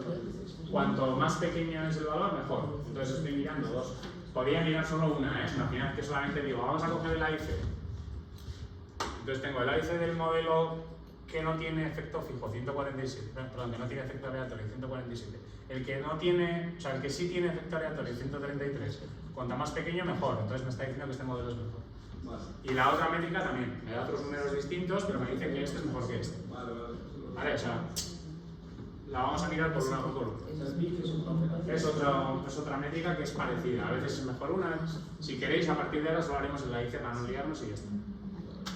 ¿Habría situaciones en las que Sí. el BIC es diferente del Sí. AIC? Y eso es un jaleo. A veces uno te dice que es mejor un modelo, otro te dice que es mejor el otro. Eso. Y entonces ya no sabes qué hacer. Vale. O sea, es difícil justificar por qué quieres uno mejor que el otro. Desde un punto de vista teórico, uno mide una cosa, el otro mide otra. No suele pasar, pero pasa a veces. Entonces, lo ideal es cuando todo te dice que el mejor modelo es el mismo. Y dices, bueno, me quedo súper tranquilo, ya sé que este modelo es el mejor.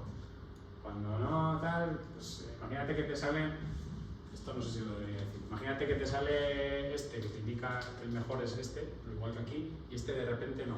Pues si estás en un paper, este te lo cargas. Y no lo pones por ningún lado.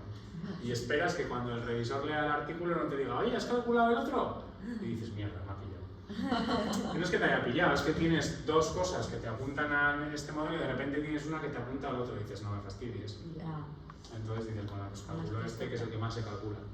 Que la mayoría de la gente usa ese y le está Pero diciendo... si te pidiera que hicieras el B y C... Pues intentas ver que aunque salga mejor, es solamente un poquito mejor. O sea, le puedes decir, mira, es que aquí estoy ganando por 13 puntos y aquí solamente empeoro por 1. Entonces, joder, como este me indica más fuerte, pues me voy a creer este y encima porque...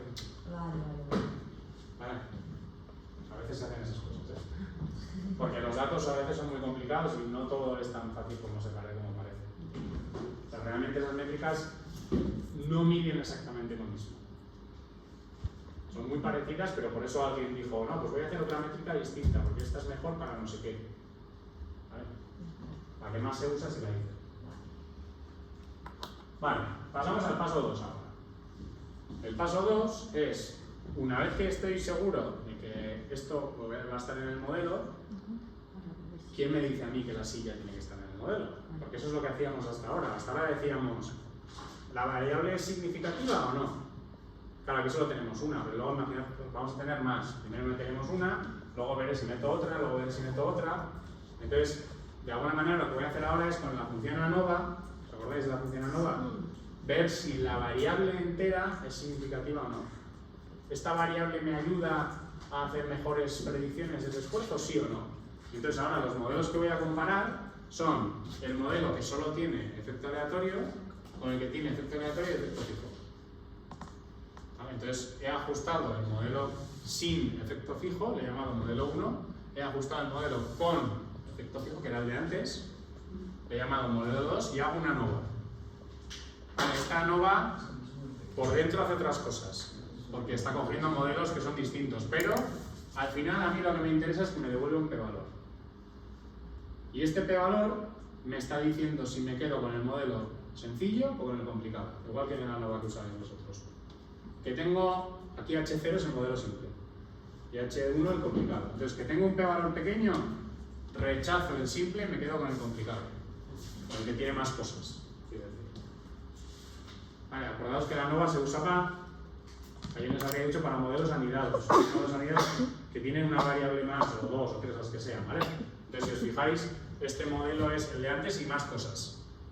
Si no tiene más cosas, no se puede, la ANOVA cascará, dirá que no se pueden compartir, ¿vale? O sea, os está diciendo que el modelo 1 tiene estas métricas, que el modelo 2 tiene estas métricas y que la diferencia en complejidad entre el 1 y el 2 es que este tiene 4 coeficientes más. Este tiene 2 coeficientes. ¿Qué 2 coeficientes? Este y este. Y el otro modelo tiene 6, porque tiene estos 2 y estos 4. Entonces os está diciendo que pasáis de tener de 2 a 6 parámetros, pero que las métricas disminuyen en no sé cuánto y que eso es una ganancia significativa, que lo que se gana merece la pena. De hecho, este número es 0 casi. O sea, es un p-valor súper pequeño. Rechazáis H sub 0 seguro. Y os quedáis con el modelo 2.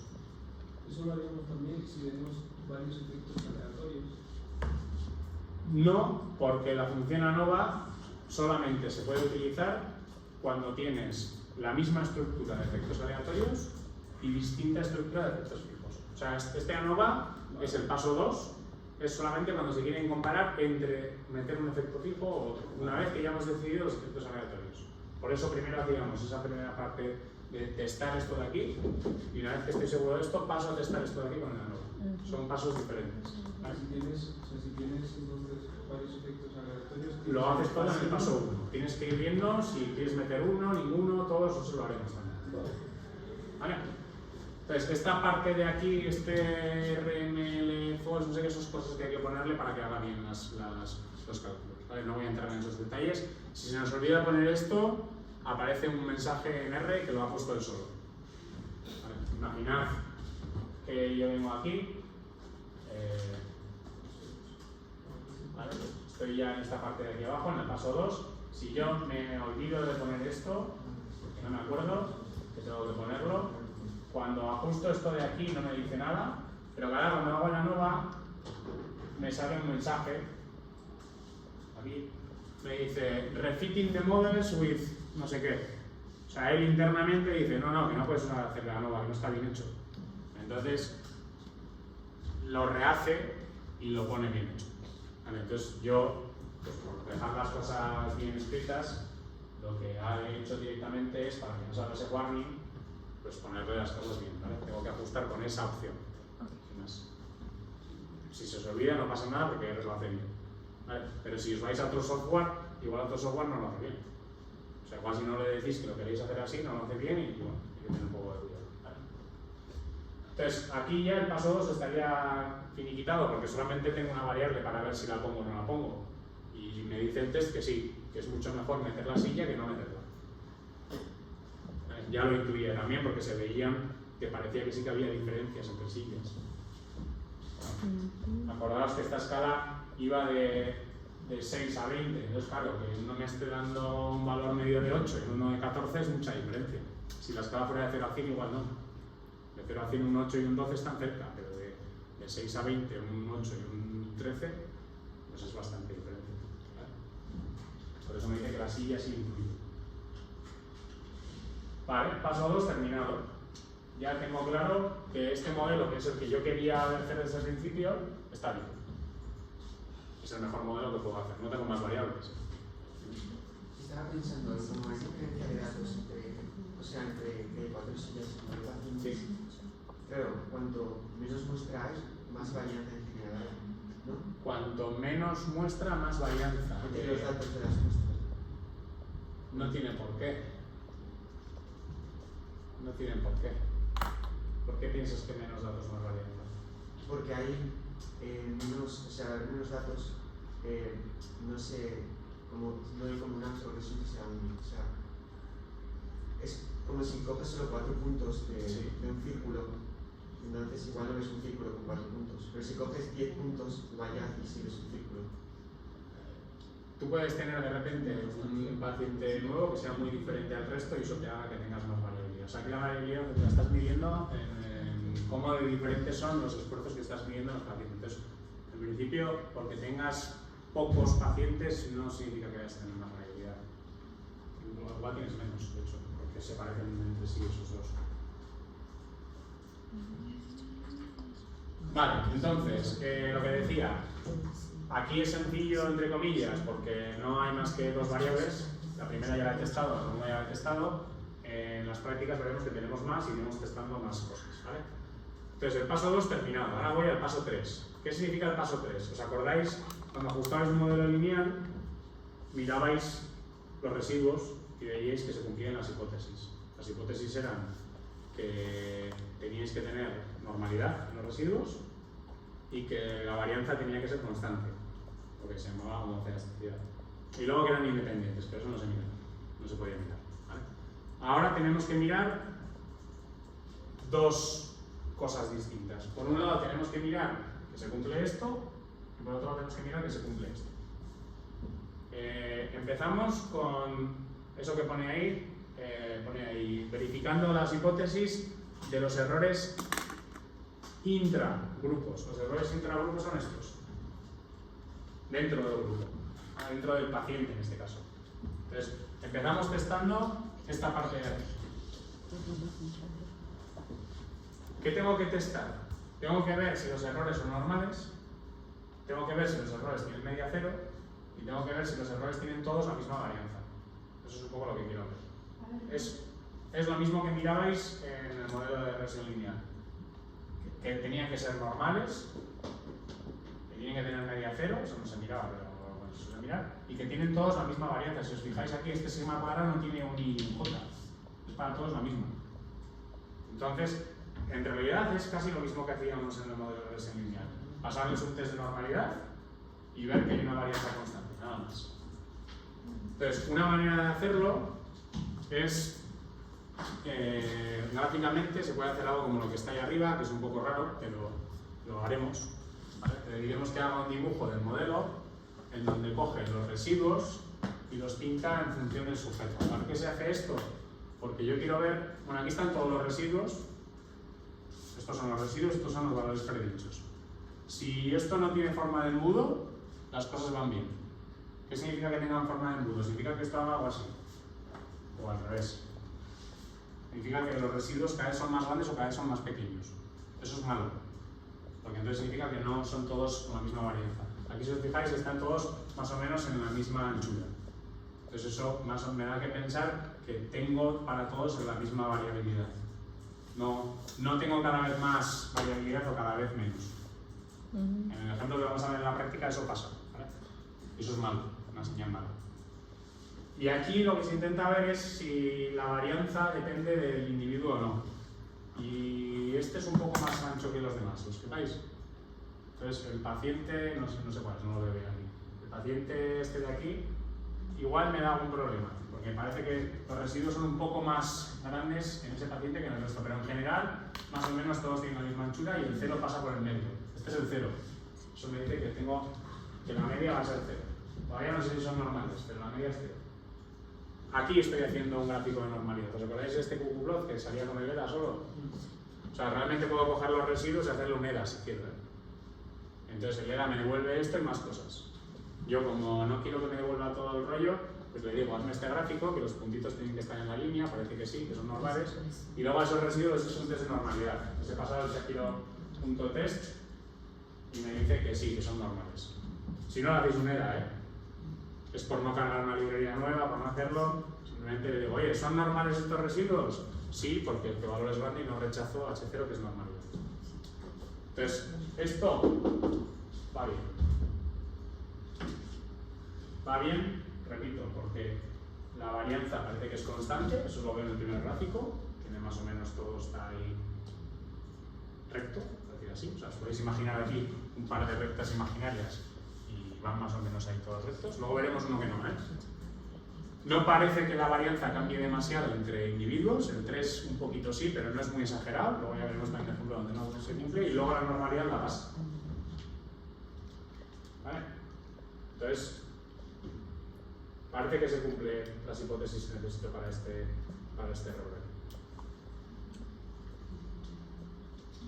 Ahí comento lo del sujeto 3, Parece que el sujeto 3 tiene un poquito más de variabilidad, pero tampoco es exagerado. Y ahora paso a la segunda parte del paso 3, que la segunda parte del paso 3 es esta. ¿Son mis efectos aleatorios normales de media cero y varianza constante? Porque tienen que serlo. En el modelo yo he asumido que sí, pero claro, luego igual el modelo no está haciéndolo bien. Entonces hago algo parecido. Rescato estos Qs de aquí. Antes estaba rescatando los errores, ¿vale? Esto lo haremos luego en la práctica. Los errores los voy a rescatar con esta función. Receive, que me devuelve los residuos, los errores. ¿Que quiero rescatar los efectos aleatorios? Escribiré esa cosa de ahí. No tenéis que aprender nada de memoria, luego replicaremos todo. Con este de aquí, con este ranef, cojo los efectos aleatorios, random effects. Y cuando haya más de uno, tengo que decirle cuáles. Entonces pondré, cógeme los efectos aleatorios de este modelo y cógeme los que se llaman salting. ¿Vale? Y lo mismo, hazme un gráfico y hazme un test de normalidad. Y me dice que sí, que son normales. Vale, el gráfico no sé si lo he puesto, pero sí está por ahí. Ahora solamente hay 9 puntitos porque solamente tengo 9 U's, ¿vale? Y me pasa el test. O sea que esto también se cumple. Son normales. Bueno, no he mirado si tienen la misma varianza o no, pero bueno, es igual. Podría hacer un box plot igual que antes o hacer un arcas. Con esto es suficiente, ¿vale? No voy a mirar más cosas. Me faltaría mirar que todos tienen la misma varianza, pero es igual, no pasa nada. Y eso haría con bar, ¿verdad? Si quisiera con bar. Sí, tendría que hacer un gráfico parecido al que está allá, de otra manera, pero bueno, no lo vamos a hacer, porque no es necesario. Sobre todo porque hay pocos datos, o sea, solamente hay 9, entonces con 9 tampoco se puede hacer muchas cosas. En el otro aparecen más, aquí aparecen 36 puntitos, porque aquí tengo el error, recordaos que es I y J, o sea, tengo 36, pero estos solamente son 9, entonces con 9 cosas mirar la varianza es un poco difícil.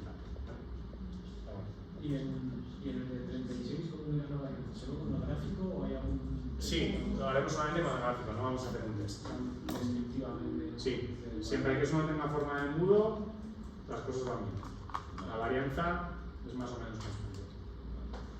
Ya os digo, en la práctica que vamos a hacer luego va mal. O sea, se ve claramente que hay una forma de embudo. Y no vamos a ver cosas más complicadas. Es decir, que vaya mal significa que este modelo no está bien del todo. Habría que hacer un modelo más sofisticado. Pero como no vamos a complicarnos mucho más, diremos que no se cumple esa hipótesis y que el modelo podría no ser válido. Pero no vamos a ver cosas. O sea, si el modelo no es válido, habría que pensar en un modelo más difícil. Pero nosotros no vamos a hacer cosas más difíciles. ¿Vale? Pero se pueden hacer modelos más difíciles. Eso es lo que quiero. Eso ya sería mi estadística avanzada plus a otro curso.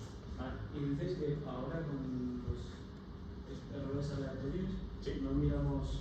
No vamos a mirar si la varianza es constante porque solamente intentar mirar una varianza con 9 cosas es un poco complicado. Vale, y si fueran más, Se podría hacer una muestra mayor de pacientes. Se podría Lo mismo con los gráficos. Sí. No os diría exactamente cómo habría que hacerlo, pero sí, podría hacerlo. Vale, entonces ya estoy contento. Sé que mi modelo está bien. Sé que es el mejor modelo que podía hacer y sé que el modelo está bien. Son dos cosas importantes. ¿Vale? Y ahora intento rescatar ya qué cosas voy a interpretar ahora del modelo. Bueno, pues me interesan estos betas, es lo que me interesaba desde el principio. Quiero saber cuántos son los esfuerzos medios y si son diferentes entre ellos o no. Entonces, estaban en el summary, ¿vale? En el summary ya me los devolvía, pero los puedo rescatar también. Si solamente quiero los efectos fijos, escribo todo aquí. Fixef del modelo me devuelve los efectos fijos. Si no hacemos un summary, que es lo mismo. Esto no le voy a hacer mucho caso porque no sé si os acordáis de lo que es una covarianza. No, pues no. Sinceridad ante todo.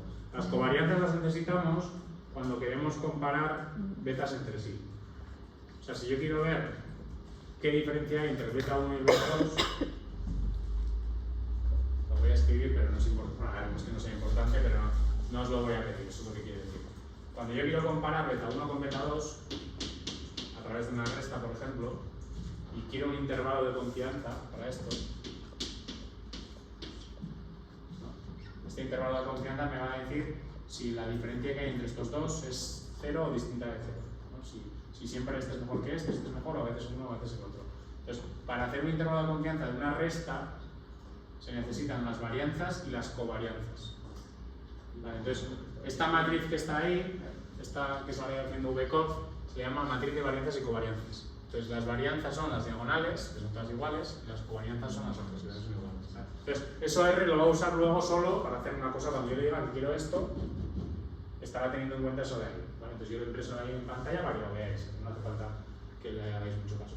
Lo de abajo sí es importante. Lo de abajo me está dando los intervalos de confianza de cada beta. De beta 1, de beta 2, de beta 3 y de beta 4.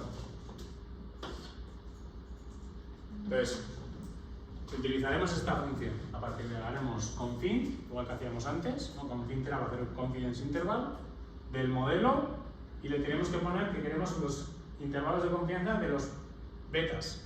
Se escribe así, es un poco raro, se escribe beta barra baja. O sea, lo único que tienes que cambiar es esta parte de aquí. Luego en la práctica ya veréis que voy a ir copiando, pegando y ya veréis lo que cambiamos. Es bastante fácil. ¿Vale?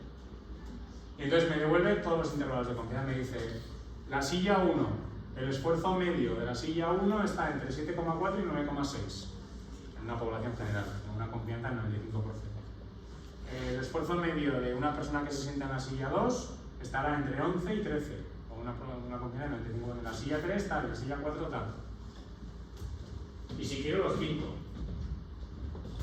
en un gráfico. ¿Por qué se pintan en un gráfico? Pues porque a veces interesa ver si se solapan. Este es el intervalo de confianza del 1, este es el intervalo de confianza del 2. ¿Se solapan? No.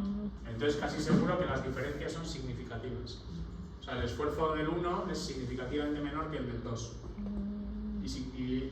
Y a veces cuando se solapen, cuidado porque ahí, cuando estamos pintando esto, aquí no estoy teniendo en cuenta las covarianzas. Eso es lo que, o sea, no puedo no puedo concluir que como estos se solapan un poco, O sea, que se solapen quiere decir que estén como a la misma altura. sí, que tengan una intersección, que se Como la solapan. uno y el O sea, este va de 11 y pico a 13 y pico y este va de 9 y pico a 11 y pico, o sea, tienen una parte en común. Entonces, a veces cuando se hacen las cosas mal, se interpretan mal, alguien puede decir, entre estos dos no hay diferencias significativas, porque se solapan. No está bien, porque realmente tenemos que calcular, no vale comparar el intervalo de confianza de uno con el intervalo de confianza de otro. Los tenemos que calcular juntos. Pero si no se solapan, Si no se solapan, fijo. Pero si se solapan, no lo sé. Entonces, realmente, ¿qué hay que hacer? Lo que os decía antes, tenemos que calcular todas las diferencias de todas con todos. Tengo que calcular el 1 con el 2, el 1 con el 3, el 1 con el 4, el 2 con el 3 y ver cuáles son significativamente distintos y cuáles no. Se parece un poco al test de Tackley. ¿Os acordáis del test de Tackley? Pues es un poco la misma filosofía. Voy a calcular todas con todas. El 1 con el 2, el 2 con el 3, todos. ¿Vale? Y la manera más fácil de hacer eso con modelos mixtos es con esa función que está ahí, ¿no? Ese emins. Pues hemos cargado antes la librería emins. ¿Cómo funciona? Le tengo que decir cuál es mi modelo. Esto es para decir que quiero hacer parejas, todas las comparaciones 2 a 2, en función del tipo de silla, porque yo quiero comparar los tipos de sillas entre sí. Quiero comparar la silla 1 con la 2, la 1 con la 3, la 1 con la 4, la 2 con la 3. Y entonces R me devuelve las estimaciones y los intervalos de confianza con los p-valores. Entonces puedo interpretar o bien esto o bien esto. Más fácil casi los p-valores. Si los p-valores son pequeños, el tipo de silla es significativamente diferente. Es decir, la silla 1 y la 2 son distintas. ¿Cuál es mejor? La 2, porque aquí menos esfuerzo es mejor y la resta es negativa. Entonces, este es... no, al revés. La 1 es mejor. Espera, sí, porque si la resta es negativa, este es más grande que este. Entonces, el 1 es mejor. Eso es. Si no vais al gráfico, obviamente no pasa nada. Es decir, ¿cuál es mejor? El que menos esfuerzo tenga, el 1 que está más abajo. Entonces, ¿el 1 y el 2 son significativamente distintos? Sí, porque el p-valor es pequeño. ¿El 1 y el 3? También. ¿El 1 y el 4? No. ¿El 2 y el 3 sí? ¿El 1 y el... o sea, el 2 y el 4 sí?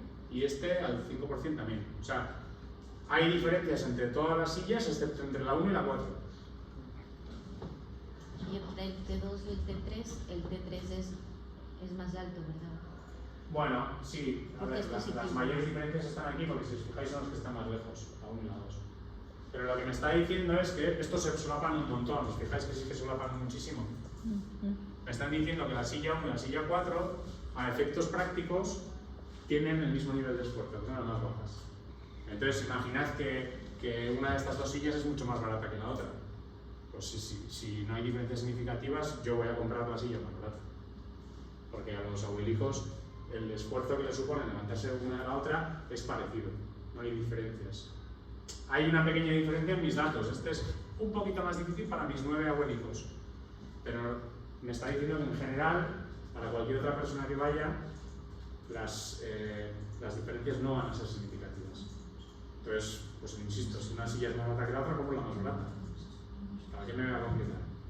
O igual soy yo un comercial que quiero hacer una silla nueva y digo, no te empeñes porque esta silla no mejora a esta. Estas dos sí que son peores que estas y también son entre ellas diferentes. Pero la 1 y la 4 se comportan más o menos igual. Esa es la idea. ¿Sí? Eso es la información que os traigo de esas comparaciones múltiples. Y luego, lo que os decía, que lo he empezado a hacer antes de tiempo, otra de las cosas que me interesa medir es este coeficiente de aquí. El coeficiente de correlación entre clases es qué peso tiene la varianza del efecto aleatorio sobre la suma de las dos varianzas. Es decir, lo que estoy haciendo es coger, voy a dejar fácil cogerlo del examen aquí, coger esta cantidad de aquí, este 1,775, y dividir esto entre esto más esto. ¿Vale? Si lo hacéis una calculadora, hacéis 1,775 entre 1,775 más 1,21 y os sale este número de aquí. ¿Y has dicho que es? ¿Qué ¿Cómo se llamaba? Coeficiente de correlación intraclases. Intraclass correlation con ICC, para que os lo veáis así resumido. Entonces me está saliendo ese número más o menos 0,6. Bueno, pues la interpretación es esta.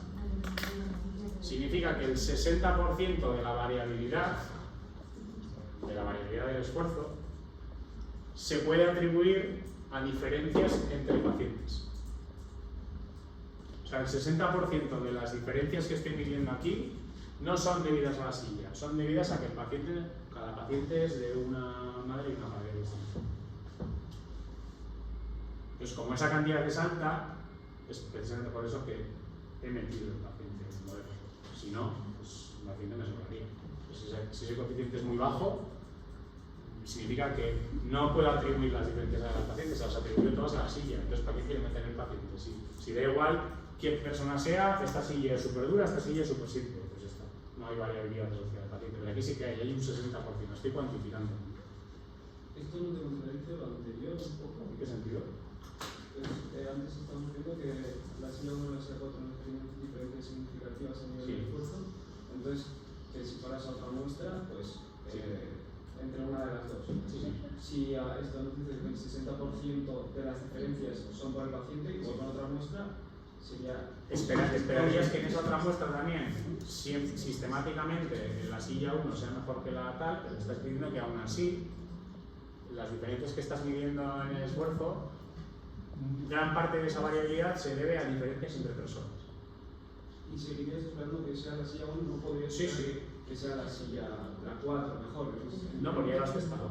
Has testado con esta muestra aleatoria de estos 9 pacientes, has testado que la silla 1 es significativamente mejor que la 4. Ahora, imagínate que coges otros pacientes, te saldrán otros coeficientes, pero te volvería a salir que la silla, te debería salir que la silla 1 es significativamente mejor que la 4 también. Y te debería salir, si estos pacientes realmente son aleatorios, que la variabilidad atribuible a los pacientes debería estar también en torno a un 60%. O sea, vas a coger otros pacientes que van a ser otra cosa, ¿cuándo te sale 60? Pero yo no esperaría que te saliese 20. Puede salir 55, 65. De hecho, se puede calcular un intervalo de confianza para ese coeficiente. Entonces dirías que en general el valor verdadero está entre no sé cuánto y no sé cuánto. Lo que pasa es que es muy difícil calcularlo en frecuentistas, es muy difícil. En bayesiano, que es una cosa que veremos en el tema 3. ¿Y por qué se mira entonces ese valor?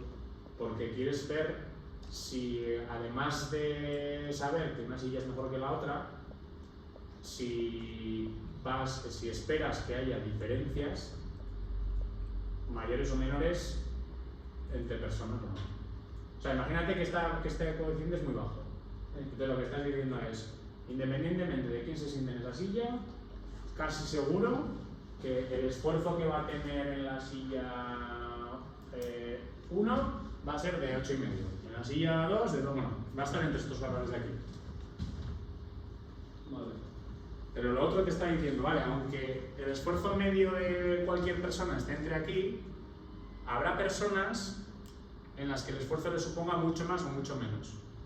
Porque tienes un 60% que se atribuye a la persona. Entonces, claro, porque es así, porque una persona está muy fastidiada y aunque esa silla le parezca más fácil que esta, va a puntuar mucho más alto. Vale, sí. Entonces, esos son medias de atribuibles a la silla. Y lo otro es lo que se desvía de ese valor medio porque es una persona o es otra. Y estás diciendo que gran parte de la variabilidad se debe a la persona, no solamente a la silla. ¿Es una silla mejor que otra? Sí.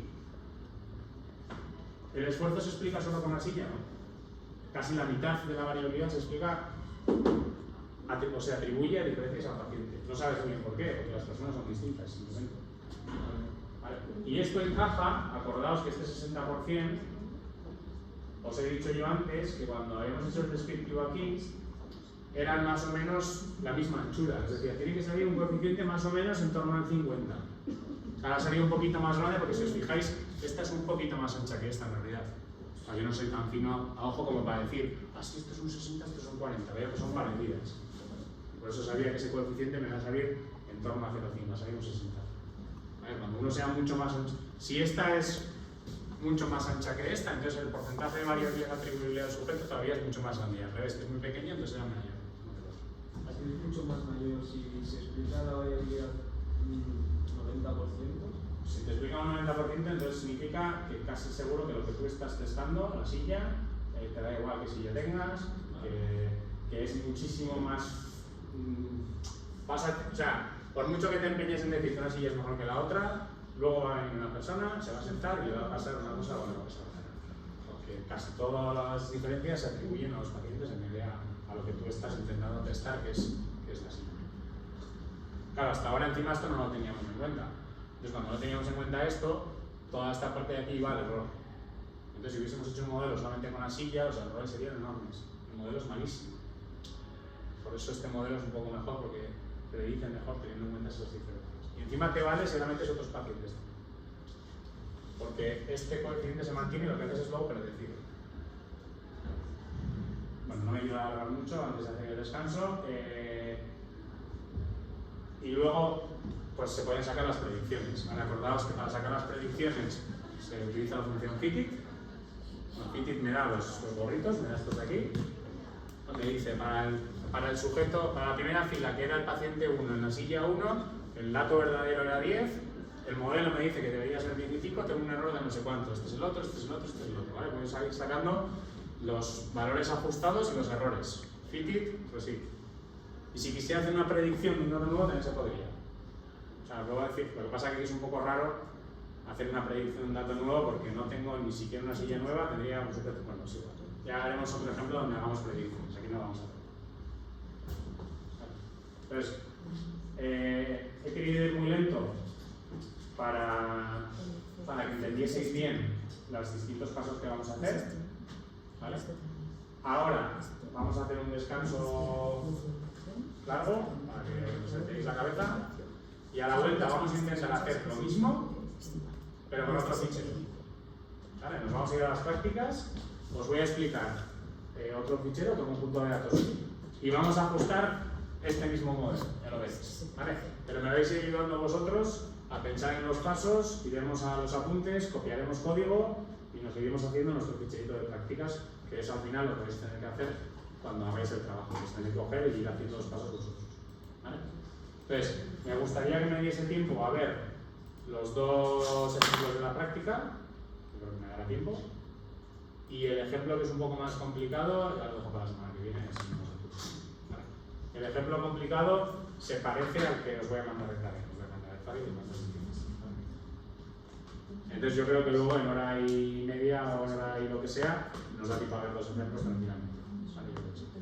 Así que paramos ahora 20 minutos, ¿queréis? Sí.